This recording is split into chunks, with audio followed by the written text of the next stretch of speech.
You're listening to TCR Radio.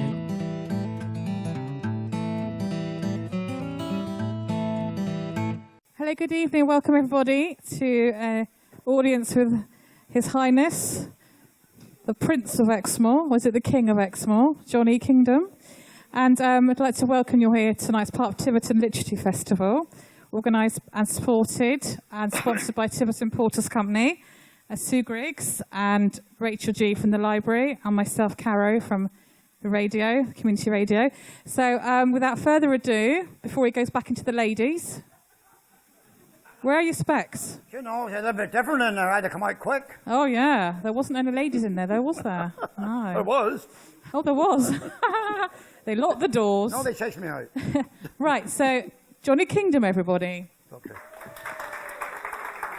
Well, the mic's turned on, okay. Well, good evening, everybody. Thank you very much for coming and giving me the opportunity to come this evening. I want to try and explain to you about the stag antlers, which a lot of people don't know, which you all should know, really. There's some questions in this you'll say, oh, yeah, I didn't know that. But I want to do that, and I want to take you back when I'm in my younger days, when I went to school. And I built up, and also in my jobs and into the army. A few things happened to the army, and then back home and start into the filming, which I had a very, very bad accident years ago, which a lot of people don't know about. But first of all, I'm going to show you about the stag antlers. Do everybody know about stag antlers? Surely most of you do. You do? You know it all? Okay. So, what is it? Tell me what they are then. The bottom of this is called the base. That's the crown. The crown, isn't it? What's this? Bow, bay, tray, three atop. Why did you come this evening? Bow, bay, three atop. Do you know this is an 8-year-old stag? No. You count the points. Can you see 8 points? No. You see 6 points. So where do you get the other 2 points? So I go back on my table. I'm going to pick up another antler. Of course, you'll laugh at this in a minute. The first year, a stag don't grow no antlers. The second year, it grows this. And that is called a pricket or an upright. Laugh, please. That's what it's all about. So that's your 2 years. And that's your 6 makes 8. But you know, I've learned this from a boy. But as I got older, I found out that some of it was not all true. But that's the nearest way you can tell the age of a deer. It just depends where the deer are feeding. I've known a stag that used to live in Badgercoombe years ago, grown 3 points on the top of one antler in 1 year. In 1 year, right? That stag was going to a little village called Easley Mill. Some of you know where it is, where they feed the pheasants. And he used to go there and tap the bin with his antler and get out the neat wheat. And that's what he was eating. Gave him 3 extra points. Good feeding. Okay? The stags this side of the link road are a lot bigger than the moorland stag because they're poorer food. So it all tells you by this, okay? So then you had all its rights in 3, yeah? Then you got all its rights in 2. So why old's this one? Come on. 7 years old, that's right. And then you go down lower than ever. Bow tray upright. Smaller again. Then brow upright. Brow upright. See, 3 years old, okay? And when that happens, you get to this one. Now, this is why I want to tell you about the deer. A lot of people will never understand. This has got very old deterioration. He was like that once. He was like that once. And as he grew older and older and older, deterioration set in, and it went palm-headed. Like your hand. Going backward, deterioration. That deer is no good to the herd if it mates. If a stag is in my wood in October, he's there till he dies. Anybody know this? No, you didn't know this. This is why the people of Exmoor take them out. They try and take out that really old guys and the ones that's got something wrong with them. And that is it, to stop the interbreeding. And that's what it's all about. Now, you could get that across to everybody and leave the countryside people alone. Let them carry on with it. If you don't like it, don't get involved. If you stop it, you have nothing left. Take a tip from me. I was a poacher years ago. And it's happening now, full force. A lot of the people go out, and after 2 o'clock in the morning, they'll be out working with the guns when we're sleeping. And that's how they're making a living. We'll lose all our deer, which is very, very sad. If you lose a deer of Exmoor and the Exmoor ponies, what's their own Exmoor? A lovely viewpoint. But the animals is very important to us all. Do you understand then? If he's in your wood in October, he comes and comes until he dies. When he's up there, he's just gone, taken out. Okay? So it's important that he don't breed. And that's what it's all about. Now this one here, what's this? What's that? Sorry.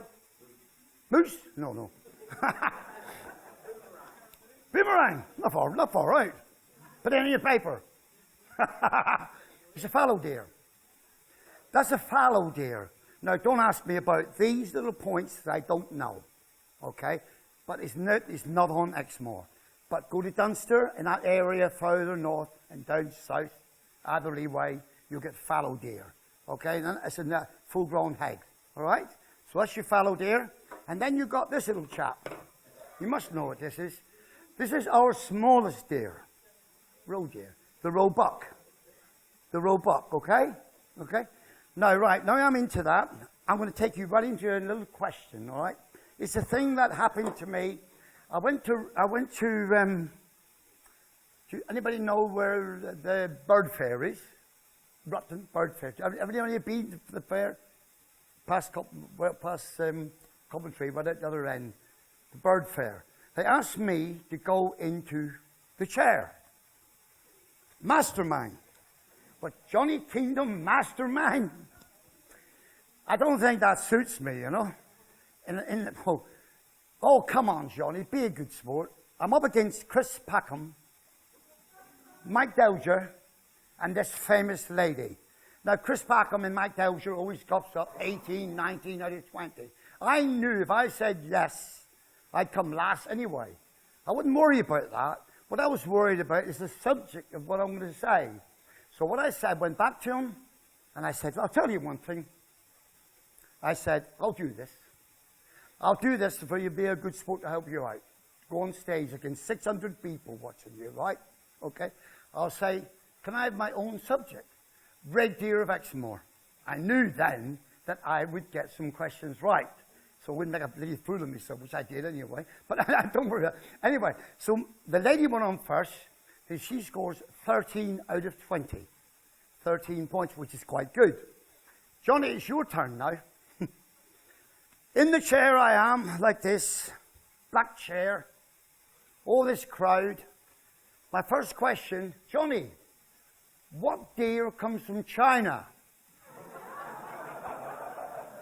And I said, well, that's a long ways from Exmoor.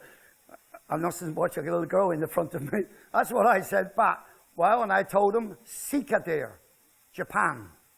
That's good enough for 1 point. What deer do you often see in cemeteries all over the country? Do you know this? Roe deer. Roe deer is in all the cemeteries. It's funny, but that's the way you can film them. All over the country. I knew I got that one right. When is the roe deer rut? Anybody know? That's your red deer. No. June, July. So this little chap is in season now, which gets shot now for 3 months. Okay? The roebuck. It's roe deer, roebuck. Next question was, when do the roe deer have their calves? I said May or June. May, early May. Got that one right. Doing well. What is the soft substance that grows on the outside of antlers? Velvet. Got that one right. Going on and on. When do the red deer lose their antlers? You said it just now. Spring of the year. When is the rutting season? October. I'm doing well. I'm doing very well. I'm getting them all right. You know, so many questions. Anyway, I was rattling on with them. And the question come out. I thought it was quite a funny question. You will as well. How many times does a stag mate before he gets it right? I got out the clock right away. I said, stop the clock. And you know, I said stop the clock, and I didn't know what I was going to say for my answer. And this is why I'm telling you, which I believe in that cross. I believe in the man above. Because I caught hold of that cross, and I looked up to there in that sky, and I thought, thank you, my friend. And I went back in the chair, and you know what the answer was? More times than me. You had to laugh at that one, surely. But that's what come out, you see. That's my little question, you see. Okay, so I had to tell you that one first. Anyway, I'll sit down here for a little while now, you don't mind, do you? Rest my legs. Let me take you back in my school days. I can go right back, well, to the age of 3, but I won't tell that story, so I ain't got the thing here, but I'm going to go to the age of 8. Now, when I went to school at Brayford, I lived in a little village. You got my books. How many got my books? Oh, quite a few. That's not bad. A Life on Exmoor was a bestseller. It went #1. It sold about 67,000 books. That allowed me to buy a plot of land, 52 acres, which I'm so pleased about with me and the wife. Of course, it was my land for quite a long time, but the wife changed it to our land. She's back there looking too. Is that right there? Yes, she said. Anyway, in school in the morning, assembly rooms. I'm going back now in the middle of the winter. Very, very cold. I'll always remember this is a teacher up here on a high stage on a big stove there, really big black stove, and she had her coffee on the top of the stove there. And she was sitting there, a big assembly room, how big is this? All these children, when it started in the morning, very, very cold. A little girl at the back, she's 12 months older than me now. She puts her hand up. She said, Miss, I can smell something. Like that, see? And no sooner as she said it, the little boy next to two away from me, beside the fire, Miss, he said, I smell it too, and it's horrible smell. Do you know what that was? This is how you get 6 of the best from a school teacher. She's still alive today. She's 94. I went around in the morning to see my mole traps. Yes? And I caught a mole, and I put it in my pocket. And that sort of mole was cooking, boy. What a smell. But yeah, I had to tell you that story. You look so serious, man. You don't mind me talking like this, do you? You're not laughing very much. Well, this is true stories, you know. Very true. All true stories, honestly. I'm going to skip on a bit, so I got a lot of show to do up there. You know, time marches on, and I went to work with my dad. I'd done 11 years, and 11 years on explosives. But he learnt me, my dad learnt me. And you know, I got mixed up with this trapper. I mustn't mention his name, because some of the family's still around. Anyway, he's going to go out and learn me to tail a gin. Do you understand what I'm talking about? Somebody must, it's like claws. You can't use it today. It's a deadly weapon. Because it catches the rabbits with its feet. And that is our dinner. That's our Sunday dinner, isn't it? Rabbits, isn't it? Anyway, I goes out with this man, rabbiting, got leggings on, kneecaps, you know. And I carried the ziv. You know what that is? What you ziv the earth with. He used to lay the trap down like this, see? And I used to zivel the earth on the tiller, very faintly like that, see? Went around till any amount of traps. Any amount of traps. Anyway, when it's finished, he said, I said, what time in the morning, sir? Bill, I call him Bill. We always call Bill. I ain't going to say his second name. Bill, what time in the morning? Johnny, you be here 7 o'clock in the morning, and I said, go round and see what it's got. But you know, I had a little sleeve up my hand. I said, oh, yeah. So I went 6:30. I went 6:30, you see. I goes round the traps, you see. Of course, there's a rabbit caught in the trap. So I made sure, don't forget he's dead. You must understand this. He's dead. So I left a bit of foot in the trap. You see. And I done a little bit further on, so I took me 2 rabbits. Anyway, in the morning, no time come, I was back in 7 o'clock. So while we go around with the traps, there you are, Johnny. This is how it happens. there's one that got away, look. He said, his toes is still there, and that tells me he got away. But he didn't know that was my Sunday dinner. And I had 2 for Sunday dinner. Now, this is what you do. You learn these things. But anyway, Dad got mixed up with Dad in explosives. I've seen some awful things, but I won't go into that. And then the day come, I could go in the army, in the forces, you see. And Dad said, you'll find out who the best man is. Because Dad used to learn me how to fight, box.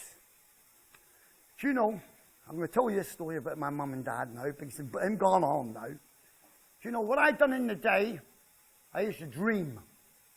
And I used to do the same thing in the night. And I used to get in the river, and I used to tickle the trout under a stone like that.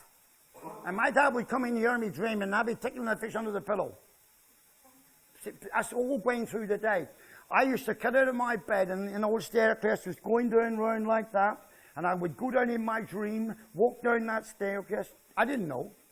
Went to the glass cupboard, took a glass, went in the larder, had a glass of water in a bucket. We hadn't got no taps, no toilets or things like that.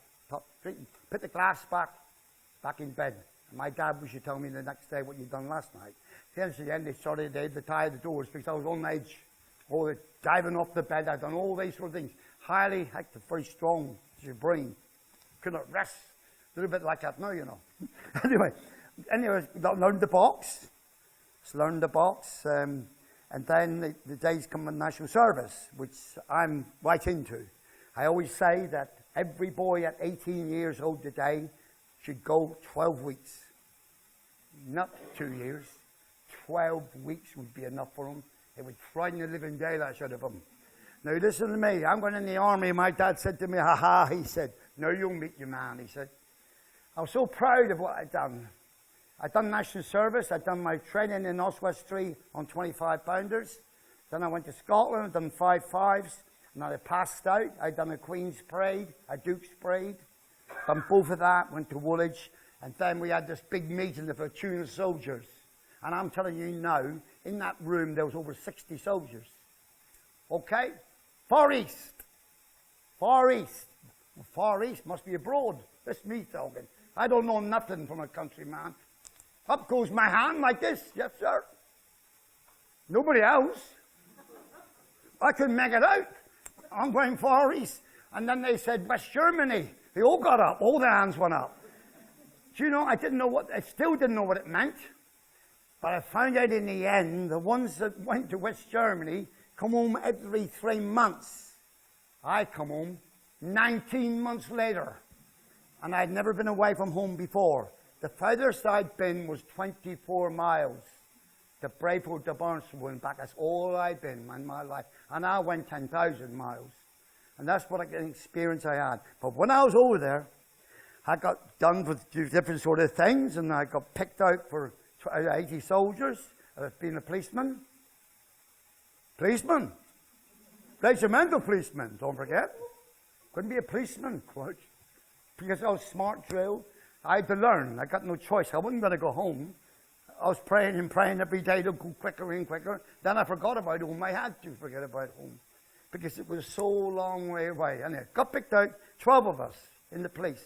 And my job was taking prisoners out, digging the trenches. Well, the MPs, military police, brought the soldiers in, and we took them out to work. Well, back then, in Hong Kong, I was a big smoker. Cigarettes was a penny, 8 me for 20, the cheapest one, and 3 pence, the dearest ones. So you could smoke so many cigarettes you want. Maybe up to 50 or 60 every day, okay? But when you was inside, in the jail locked up, you only get 2 cigarettes, right? I'll always remember this was only yesterday. This, we were very sorry for this Welsh prisoner.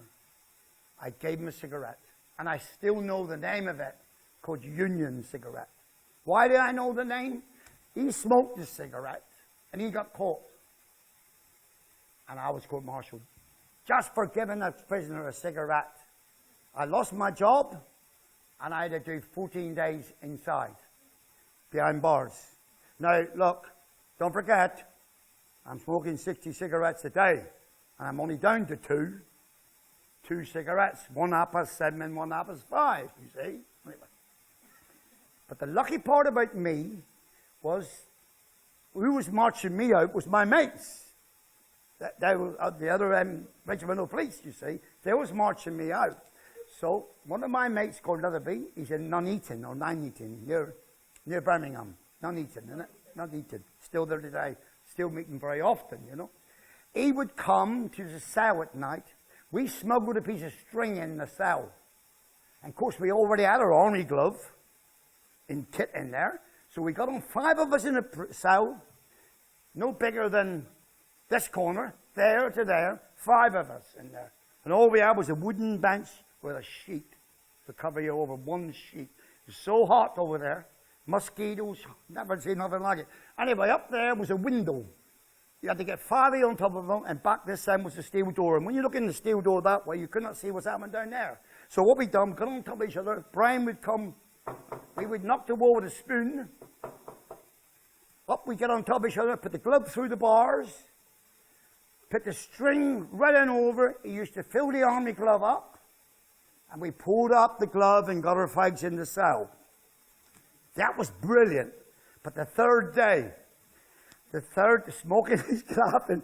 The third day, around about 3 o'clock, we go smoking about 3 o'clock in the morning, you see. Third day, one of the prisoners woke up, smelled something.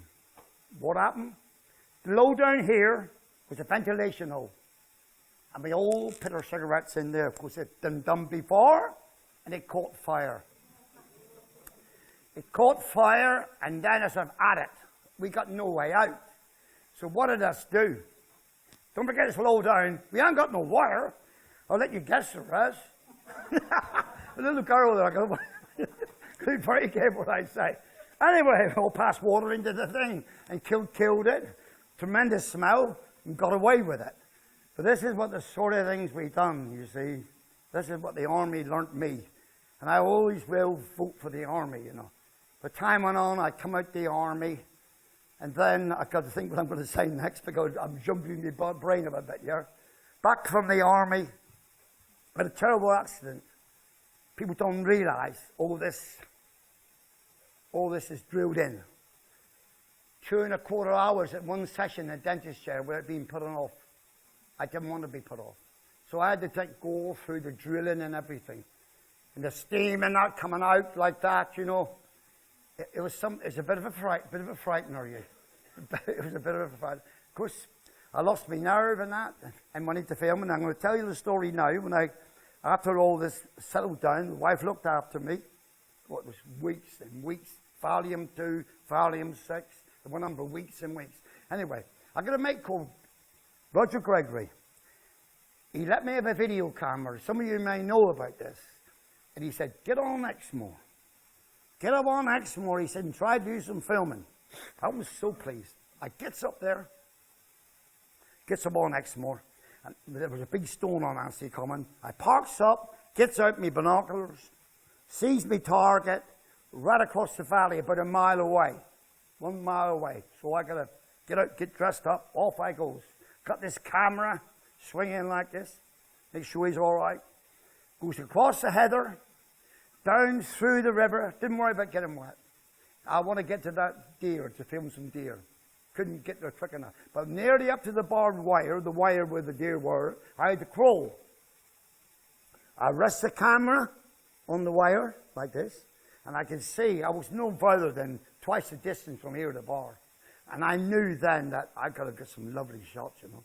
So I could not wait. I'd done my filming, I wriggled back, I went all the way back down to the river, back to the car, and looked up and saw the deer in the same place. And that's what you call stalking the deer properly, right?